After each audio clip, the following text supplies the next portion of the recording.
গ্রামাঞ্চলের মেলায় কিভাবে সুস্বাদু জিলাপি বানানো হয় এই ভিডিওটা দেখলে জানতে পারবেন। এবছরের ফেব্রুয়ারি মাসে বিশাল বড় একটা মেলায় জিলাপি খেতে গিয়ে এই ভিডিওটা রেকর্ড করা। জিলাপি বানানোর জন্য বিশেষ ধরনের কড়াইয়ের প্রয়োজন হয়। কড়াইয়ের গরম তেলে ময়দা ও নানা উপকরণের মিশ্রণ দিয়ে জিলাপির পেঁচ দেওয়া হয়। এখানে একজন দক্ষ কারিগর সুন্দর করে জিলাপি বানাচ্ছে, আপনারা দেখতেই পাচ্ছেন। তো এরপরে তিনি জিলাপিগুলো নেড়ে চেড়ে উল্টিয়ে ভালো মতো ভেজে নিলেন। অনেকক্ষণ ভাজার পর যখন তার মনে হলো যে জিলাপিগুলো ভাজা হয়ে গেছে, তখন তিনি তা মিষ্টির শিরার ভিতরে চুবিয়ে রাখলেন।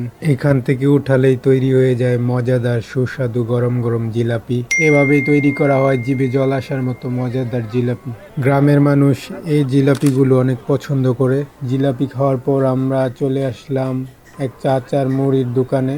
এখানে প্রচুর মানুষের সমাগম এবং তিনি নানা ধরনের মশলা দিয়ে আমাদেরকে মুড়ি বানিয়ে দিলেন। মুড়িটা খেতেও খুবই টেস্ট ছিল।